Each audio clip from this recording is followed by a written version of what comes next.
저희는 지난주부터 사도행전이 우리에게 말하는 것이라는 주제의 말씀을 나누고 있습니다. 지난주 우리는 회심이라는 이야기를 들었습니다. 우리가 이 세상에 태어나서 삶을 살아가는 순간, 어느 순간 하나님 우리를 만나시고 우리에게 찾아오셔서 우리에게 주시는 선물이 바로 회심입니다. 뭔가 바라보고 뭔가 집중하고 열심히 살아가던 우리에게 하나님이 나타나셔서 우리에게 말씀하시며 이제 바라봐야 할 것과 집중해야 할 것을 보게 하시죠. 그것이 누구입니까? 예수 그리스도이십니다. 여러분, 사실 우리가 신앙생활이다 하면 뭔가 해야 될 것도 많은 것 같고 뭔가 공부해야 될 것도 많은 것 같고 제가 지난주에 하나님께 집중하기 위한 계획 세우시라 했더니 아무도 연락을 안 하셨는데 아마 다들 제가 여러분들을 모르겠습니까? 다 고민하고 머릿속으로 생각을 하시겠죠. 그런데 우리가 이렇게 뭔가 배워야 될 것도 많은 것 같고 훈련해야 될 것도 많은 것 같고 하는 것 같지만 실상 사실 우리가 집중해야 할 것은 예수님 한 분뿐입니다. 예수님 한 분. 그러니까 예수님 한 분으로 내가 뭔가 나의 마음이 변하지 않고 나의 마음이 집중되어지지 못한다면 사실 그 어떤 다른 어떤 훈련 프로그램이든 어떤 공부든 사실 무의미합니다.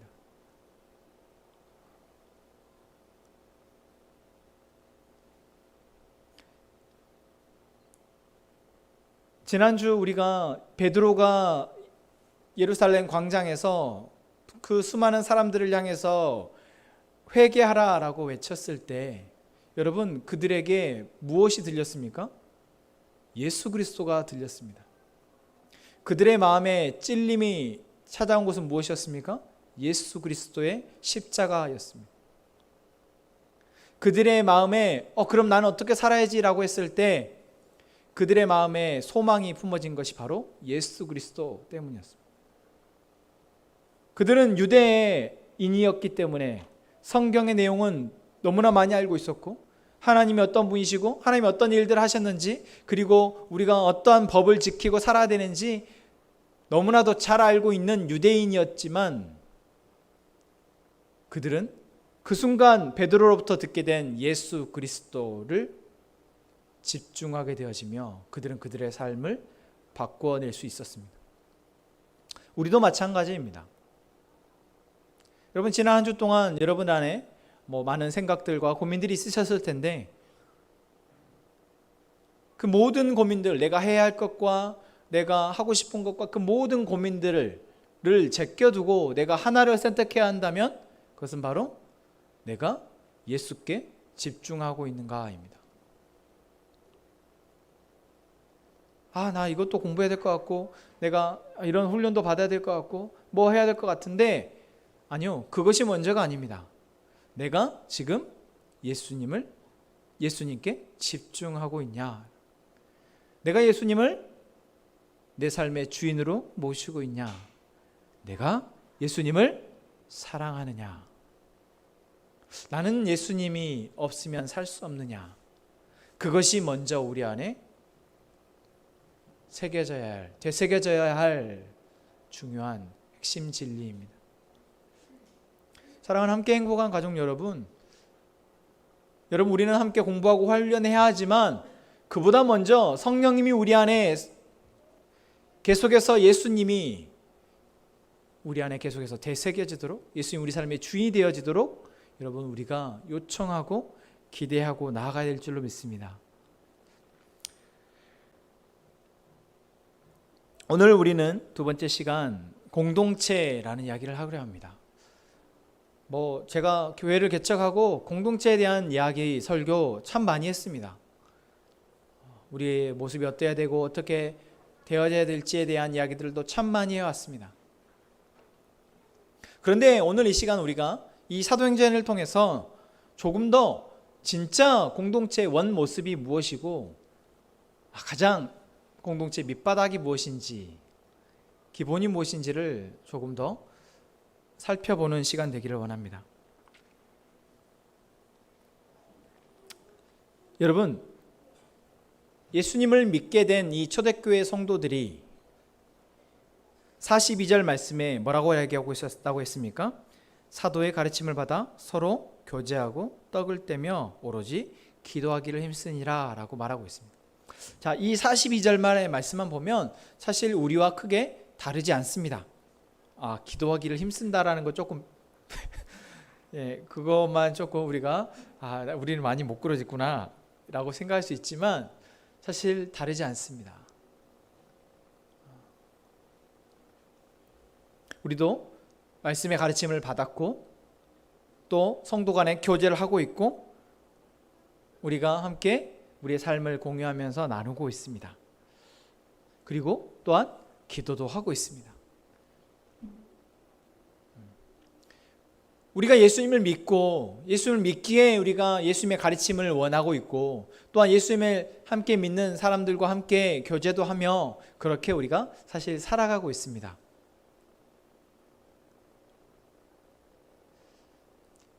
그럼에도 불구하고 우리가 여전히 우리의 삶의 많은 순간 가운데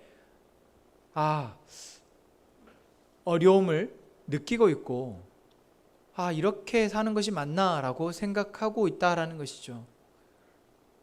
뭔가 우리의 삶을 자꾸 흔드는 것들이 우리에게 있고 우리의 신앙을 흔드는 것들이 또한 우리에게 찾아오고 있습니다. 제가 어떤 분을 만나서 이야기를 나누는데 그분이 참 신앙이 좋습니다. 하나님을 참 사랑하고 그분이 교회도 참 사랑하고 또한 그분이 섬기시고 이런 일들도 참 좋아하셔서 그런 것을 기쁨으로 삼으시는 분입니다. 그런데 그분이 저에게 하신 이야기가 그거였어요. 목사님, 요즘 제가 교회를 못 가고 있습니다. 그러면서 제 삶이 왜 이렇게 힘든지 모르겠습니다. 뭐 이렇게 되는 일도 없고 하나님이 나 좀 잘 되게 해주면 좋겠는데 왜 이렇게 안 되는지 모르겠습니다 라는 이야기를 하는 겁니다. 여러분, 제가 그분을 알기 때문에 그분이 신앙이 없다라고 생각하지 않습니다. 그분이 하나님을 향한 열심이 없다라고 생각하지도 않습니다. 그런데 그분의 입술에서 그러한 고백들을 하는 걸 들으면서 왜 이렇게 되었을까 생각하게 되었습니다. 여러분, 사실 우리도 조금 다르지 않죠? 우리가 왜 이런 고민들을 하게 되었을까요? 그것은 그 사람의 어떤 신앙의 없음의 문제도 아니며 그 사람의 어떤 삶이 정말 너무 힘든 그 상황 때문만도 아니며 지금 우리가 살아가고 있는 시대의 이러한 악함 또한 우리가 감당하기 힘든 이러한 시대에서 상황 때문만도 아닙니다. 이 모든 것들이 사실 복합적으로 우리에게 뭔가 하나님께 집중하기 어렵게 만들고 있다는 것이죠. 내가 하나님 앞에 온전히 순종하면서 믿음을 들여 살아가는 삶을 살지 못하게 하고 있다는 것입니다. 그냥 내가 이 문제 때문에 내가 신앙이 조금 흔들리나? 우리가 내 교회 때문에 내 신앙이 조금 흔들리나? 아니야, 내가 믿음이 없어서 내가 신앙이 흔들리는 거지. 아니요, 이 모든 것들이 사실 우리가 믿음으로 살아가기 힘들게 만드는 복합적인 요인입니다. 그렇게 우리에게 필요한 것이 있습니다. 그것이 무엇입니까? 바로 공동체입니다. 공동체, 교회입니다. 그냥 내가 필요해서 우리가 나는 정말 내가 믿고 의지할 사람, 뭔가 내가 따를 사람, 나를 훈련시켜주고 나를 뭔가 도와줄 수 있는 그런 사람, 그런 공동체가 필요해 라고 느끼시는 분들도 있겠지만 사실 곰곰이 생각해 보면 내가 정말 그렇게 필요해라고 생각하는 사람은 그렇게 많지 않은 것 같습니다. 그리고 그러한 필요를 느끼면서 내가 그 필요를 가지고 뭔가 적극적인 행동으로 나아가는 사람은 더더욱 많지 않은 것 같습니다. 뭔가 필요한 건 알겠는데 여전히 우리의 몸을 붙잡고 있고 우리의 생각을 붙들고 있는 여러 가지들이 있습니다.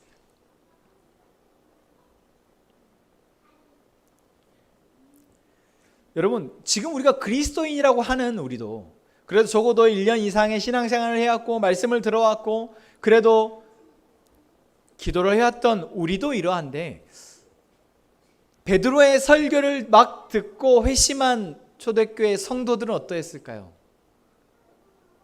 생각해 보셨습니까? 어떠했을까요?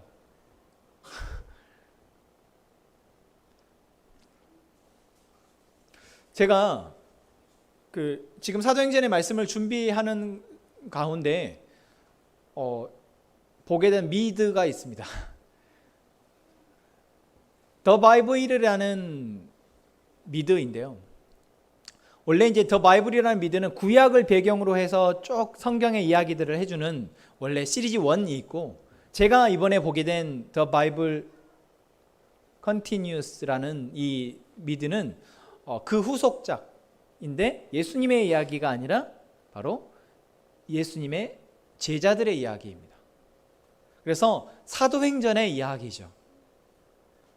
그냥 우연히는 아니죠. 그래도 목사니까 새로 이번에 구독하게 된 넷플릭스에서 그래도 제일 먼저 바이블 혹시 이제 관련된 컨텐츠나 영화나 있는지 살펴보고자 검색을 했는데 딱 뜨는 게 이거더라고요. 그래서 그 소개 글을 봤더니 뭔가 딱 왔습니다. 사도행전의 이야기구나.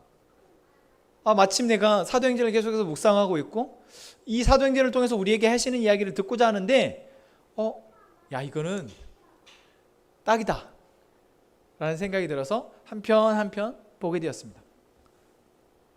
여러분도 한번 이렇게 보시기를 추천드립니다. 미성년자는 폭력성이 있기 때문에 당연하죠. 로마 시대를 다루고 있기 때문에 로마 군인들의 폭력적인 장면들이 있죠. 저희 아들이 1화를 같이 봤는데 예수님 십자가에 죽으시는 장면을 보면서 아빠 너무 무섭게 표현한 거 아니야? 이렇게 이야기를 하더라고요. 그런데 사실 무섭게 표현한 것이 아니라 실제는 더 잔인하고 폭력적이었겠죠. 그 시대에. 그런 예수님을 따르는 사람들이 당해왔던 수많은 폭력과 억압, 우리는 사실 성경의 텍스트로만 보면 잘 이해가 되지 않습니다. 그런데 뭔가 이런 것들, 어떤 텍스트를 영상으로 표현해 놓은 이러한 작품들을 보면 조금 더 실감이 나더라고요. 예수님이 십자가에 죽고 부활하신 이후에 제자들에게 찾아오셔서 그 제자들이 예수님의 그 부활하신 그 몸을 봤을 때 제자들의 그 마음이 어땠을지,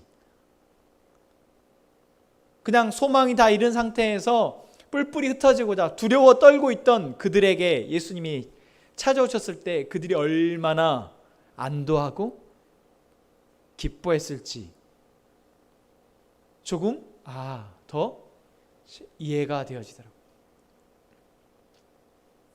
또 제가 인상 깊게 봤던 장면들은 그거였습니다.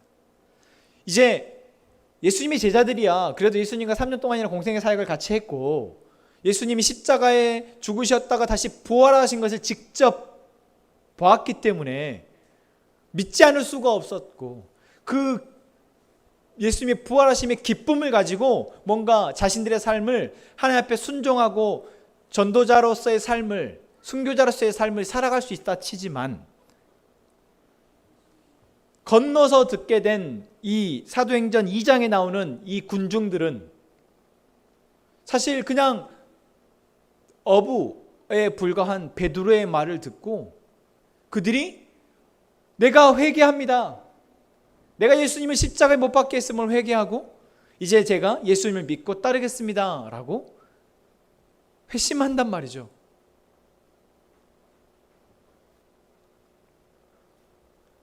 그리고 그 회심의 대가로 그들은 박해를 받게 된다는 것입니다. 이전과 분명히 다른 삶을 그들이 살게 된다는 거죠.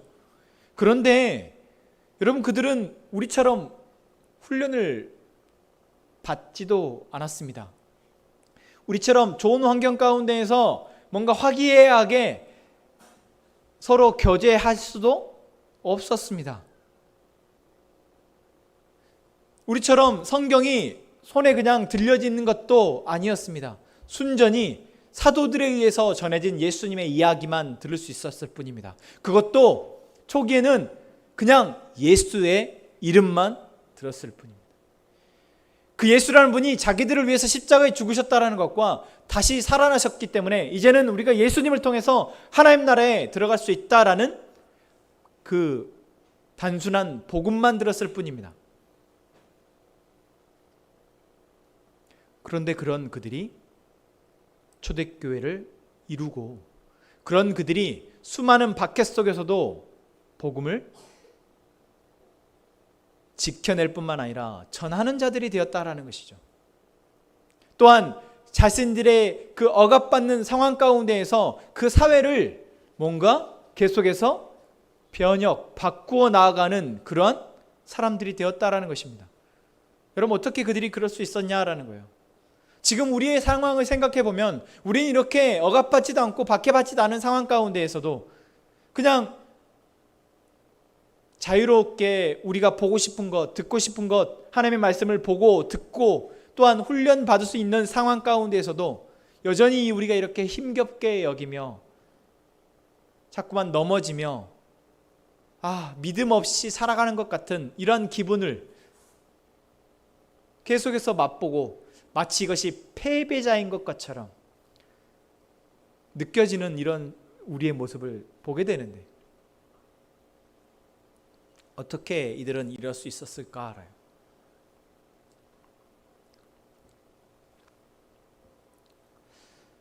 여러분, 지난 시간에 우리가 회심에 대한 이야기를 하면서 우리가 회심한 그리스도인으로 살아가기 위해서 필요한 것이 무엇이라 했습니까? 하나님께 집중하는 것이라 했습니다. 그래서 우리가 하나님께 집중하기 위한 우리 안에 어떤 고민들을 가지고 노력을 하자라고 말씀드렸습니다. 그런데 제가 아까도 말씀드렸듯이 여러분 각자에게 개개인에게 그 고민을 맡겨드렸더니 아무도 아직 그 고민이 끝나지 않았다는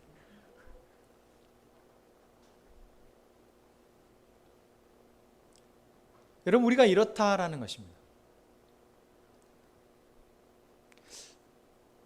분명히 우리가 예수님을 믿고 예수님이 우리에게 하실 것을 기대하는 자들이라고 자부하지만 뭔가 하나님의 은혜로 살아간다라고 우리가 말하지만 여전히 우리가 하나님의 은혜 아래 다스림 아래 살아가기 위해서 하나님께 집중하기 위한 어떤 기회들이 왔을 때 고민하는 시간이 너무 길다라는 것입니다. 그리고 그런 고민하는 가운데 우리의 삶은 여전히 너무나 빠르게 복잡하게 흘러가게 된다라는 것입니다. 그러셨죠? 그래, 조금 더 고민해보자 하는데 월요일 되고 그래, 조금 더 고민해보자 그때 수요일 되고 목사님 수요일날 예배 때 다시 한번 얘기하셨는데 그래, 맞아, 고민은 집중해야지 그러면서 또 금요일이 되고 어느새 오늘이 되었습니다. 뭐 다들 맞아 그러실 거라 생각해요.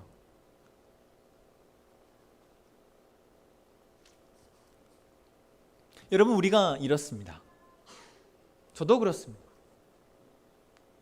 제가 목사가 아니라면 아마 저는 나 혼자 하나님 잘 믿을 수 있고 나 혼자 그래도 나쁜 사람으로 무슨 세상이 말하는 그런 죄짓며 그런 사람으로 나는 그러지 않아 라고 자부하면서 아마 잘 살아갈 겁니다. 그러나 아마 조금씩 하나님의 은혜와 다스림에서 멀어질지도 모르죠. 그런데 그것을 모른 채요.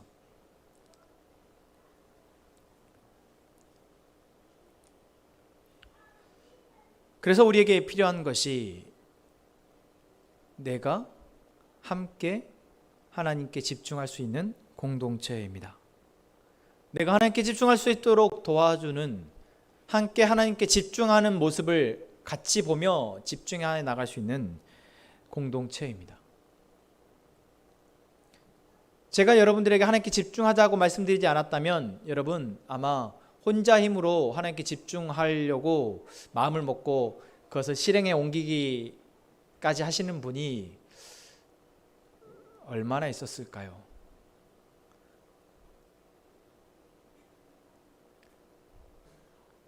그래서 누군가가 우리에게 그렇게 이끌어주는 사람이 필요합니다. 또한 함께 같이 가고 있다는 것을 볼 수 있는 사람들이 필요합니다. 사실 어떻게 보면 우리는 이미 그 은혜를, 그 선물을 받았습니다. 우리는 이미 함께 모일 수 있는 명분을 갖고 있는 사람들입니다. 내가 그래도 갈 수 있는 교회가 있는 사람들이고 나에게는 공동체가 있어요. 그래도 내가 나눌 사람들이 있어요 라고 말할 수 있는 사람들이 있는 사람들입니다. 자, 그런데도 불구하고 여전히 우리가 이렇게 계속해서 머무적거리게 되고 망설이게 되며 하나님께 집중하는데 더 나아가지 못하는 이유가 무엇일까요? 오늘 43절의 말씀부터 우리가 읽었습니다. 그 말씀을 한번 다시 보시죠. 여러분, 무엇이 우리로 하여금 여전히 이렇게 미적미적되게 하고 있을까요? 같이 한번 읽겠습니다. 사람마다 두려워하는데 사도들로 말미암아 기사와 표적이 많이 나타나니 믿는 사람이 다 함께 있어 모든 물건을 서로 통용하고 또 재산과 소유를 팔아 각 사람의 필요를 따라 나누어주며 날마다 마음을 같이하여 성전에 모이기를 힘쓰고 집에서 떡을 떼며 기쁨과 순전한 마음으로 음식을 먹고 하나님을 찬미하며 또 온 백성에게 칭송을 받으니 주께서 구원받는 사람을 날마다 더하게 하시니라. 여러분, 이 말씀을 다시 읽으면서 제가 여러분들에게 던져지는 그 화두에 대한 생각을 가지고 이 말씀을 읽어보시니 여러분, 우리에게 무엇이 더 필요한 것 같습니까?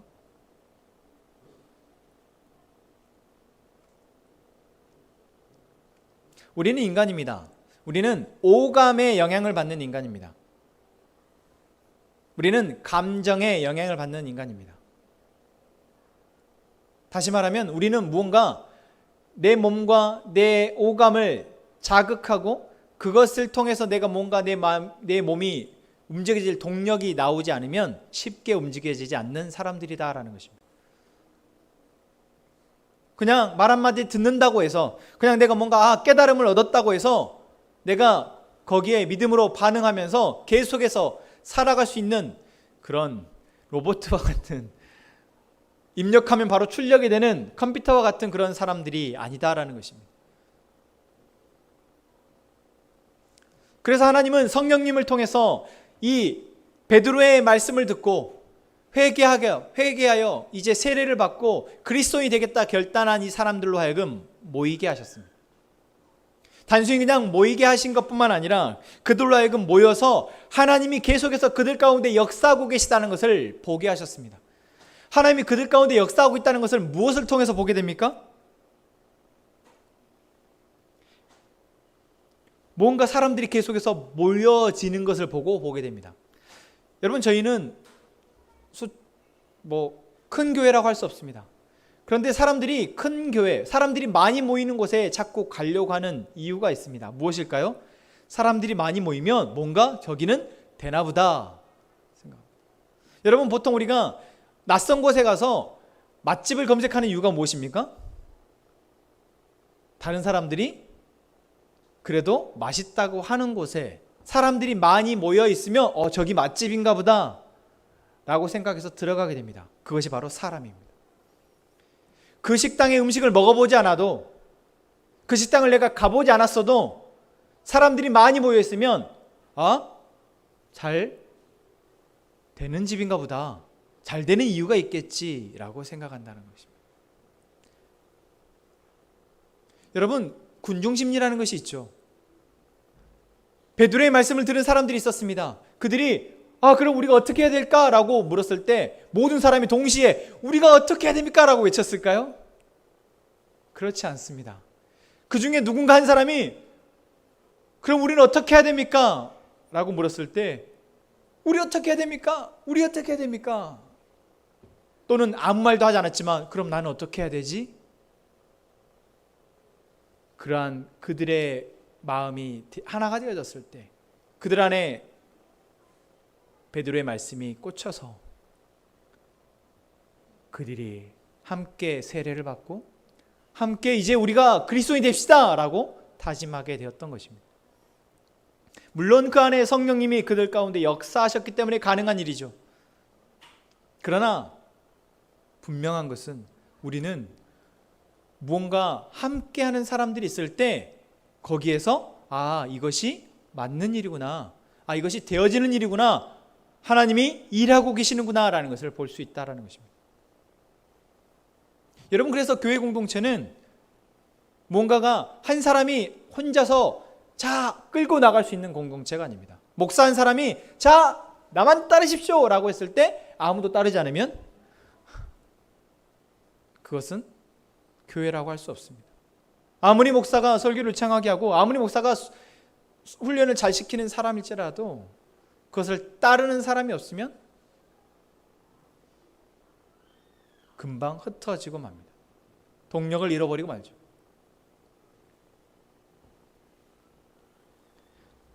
초대교회 성도들이 계속해서 성령님이 그들 안에 역사하시며 하나님의 일을 할 수 있었던 것은 그들이 함께 계속해서 뭔가를 해 나갔기 때문에 그렇습니다. 이 드라마에서도 그렇습니다.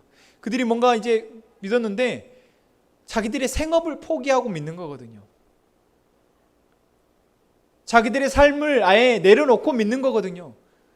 그러니 그들이 이제 모여서 집단을 이루어서 살기 시작합니다. 그리고 사도들은 그들이 모여서 생활할 수 있는 생활 환경을 계속해서 조성해 주기 위해서 뭘 합니까? 재산과 소유를 팔아 각 사람의 필요를 나눠주는 그런 일들을 함께 사역으로 만들어 하게 됩니다. 그래서 많이 가진 사람은 많이 내고 적게 가진 사람은 자기 있는 것을 내면서 서로 같이 재산을 모아서 그걸 가지고 그 그리스도인들이 함께 살아갈 수 있는 환경을 계속해서 만들어내는 것, 그것이 바로 초대교회 공동체 안에서 있어졌을 것이다 생각을 합니다. 영화를 보니까 저렇게 됐겠구나 이해가 되더라고요.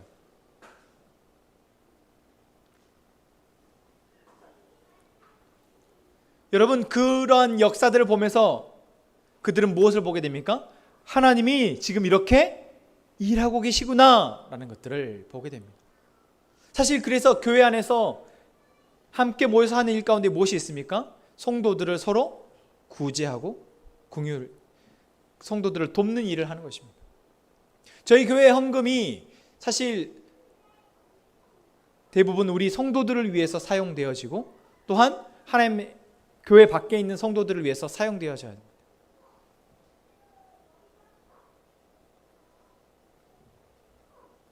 그냥 우리가 밥 먹고 우리는 지금 배고픈 사람이 없으니까 우리가 특별히 한 가정을 위해서나 한 사람을 위해서 더 우리의 마음을 모아서 돕거나 그러진 않고 있지만 그러한 상황들이 생겨졌을 때 우리가 함께 하나님을 믿고 살아갈 수 있도록 그 사람을 일으켜 줄 수 있는 역할을 하는 것이 바로 교회인 것이죠.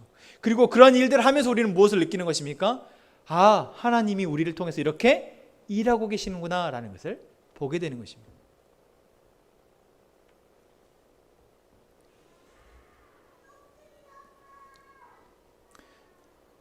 그래서 여러분, 우리가 교회 공동체 가운데에서 어떠한 사역이라는 것이 사실 우리가 하나님께 집중하기에 참 좋은 도구입니다. 내가 뭔가 교사로 봉사를 하고 내가 뭔가 교회에서 뭔가를 헌신을 하고 또 뭔가 누군가를 돕는 일에 내가 내 몸과 마음을 들여서 일을 할 때 그것이 우리가 하나님께 집중하게 하기 위한 좋은 도구가 된다는 것이죠. 실제로 여러분 그것을 경험해 보셨을 겁니다. 내 몸은 힘들지만 교회에서 막 교사로 봉사를 하고 식당에서 봉사를 하고 뭐 어떤 일들을 하면서 또는 누군가를 내가 돕기 위해서 막 마음을 쓰면서 내가 지금 하나님의 일을 하고 있구나, 참 감사하다, 나는 그럴 깜냥이 안 되는데 하나님 나에게 은혜를 베푸셔서 이렇게 일을 하게 하시네, 이러한 것들을 계속해서 고백하게 되어집니다. 여러분, 그래서 교회 공동체 안에는 바로 하나님의 일을 할 수 있는 그러한 영역이 필요합니다. 여러분, 함께 행복한 교회 공동체 가운데 하나님이 어떻게 일하고 계시다라고 여러분들은 보고 계십니까? 여러분, 우리 교회 가운데 하나님 일하고 계신 것을 보십니까?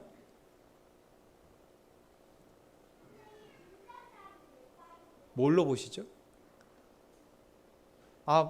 목사님이 설교를 하니까 하나님 일하고 계시겠지. 뭐 그럴 수 있죠.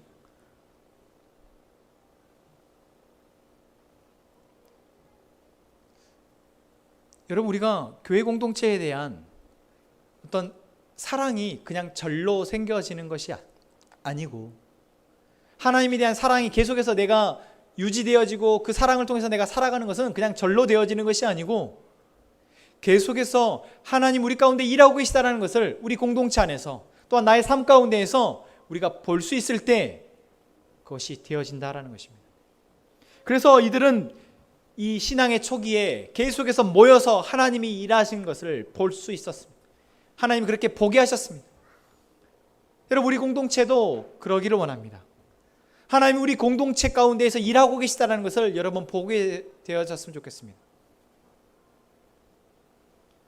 여러분, 우리 공동체 성도의 삶 가운데서 하나님이 일하고 계시다는 것을 하나님이 지금 저 성도 가운데 일하고 계시는구나, 저 형제 가운데 일하고 계시는구나 라는 것도 우리 공동체원들이 모두가 볼 때 여러분, 우리는 하나님께 더 나아갈 수 있게 되는 것입니다. 더 하나님을 신뢰하고 하나님을 믿으며 나아갈 수 있게 되는 것입니다.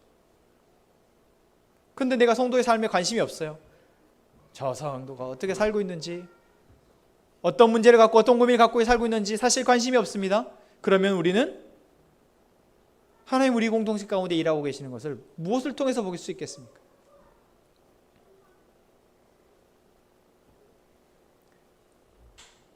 그래서 초대교회 성도들은 서로 성도들의 삶을 서로 어떤 어려움 가운데에서 그들이 이렇게 그리스도인으로 살아가기 위해서 발버둥 치는지를 알고 있었던 공동체였습니다.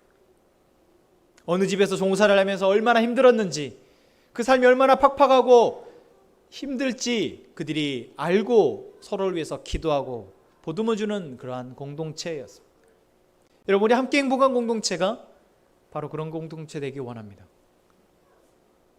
여러분, 말씀 전에 잠깐 나누는 그 시간들을 통해서도 그냥 어떤 하나의 주제를 가지고 이야기를 나누지만 정말 진심으로 이 사람의 삶과 이 사람의 생각을 내가 듣고 거기에 또한 나의 진심으로 반응할 수 있는 그런 마음을 가지고 여러분 우리가 나누는 시간 되기를 원합니다. 그런 것들이 여러분 우리 안에 계속해서 되어질 때 하나님이 우리 가운데 역사하고 계시다라는 것, 하나님이 일하고 계시다라는 것을 우리가 보게 되고, 우리가 계속해서 내가 믿고 의지할 분은 하나님 한 분뿐이시구나, 우리 입술에서 우리의 삶으로 계속해서 고백되어질 줄로 믿습니다. 여러분, 무엇을 믿고 의지하십니까? 여러분의 가족이십니까? 여러분의 친구입니까? 여러분의 직장입니까? 아니요. 여러분, 혹시 만약에 정말 여러분이 그렇다면 착각하고 계신 것입니다. 여러분이 믿고 의지할 만하다라고 생각하는 그 모든 것들은 하나님이 여러분에게 허락한 은혜입니다. 여러분이 그걸 통해서 뭔가를 공급을 받고 있고 유익을 누리고 있다면 그것은 하나님이 여러분에게 주시는 은혜입니다. 그것을 잊으시면 안 됩니다. 또한 지금 여러분과 함께 하게 하시는 여러분의 가족들이, 또한 우리 함께 행복한 교회 공동체가 그래도 내가 이 땅 가운데서 눈으로 보고 믿고 의지하며 서로 사랑하며 살아갈 수 있도록 주신 가장 큰 선물이라는 것. 그래서 내가 이들과의 함께함을, 이 시간들을 통해서 하나님이 일하고 계시다는 것을 계속해서 볼 수 있기를 기대하고 나아가는 저희가 되기를 소망합니다. 이제 우리 함께 찬양합시다.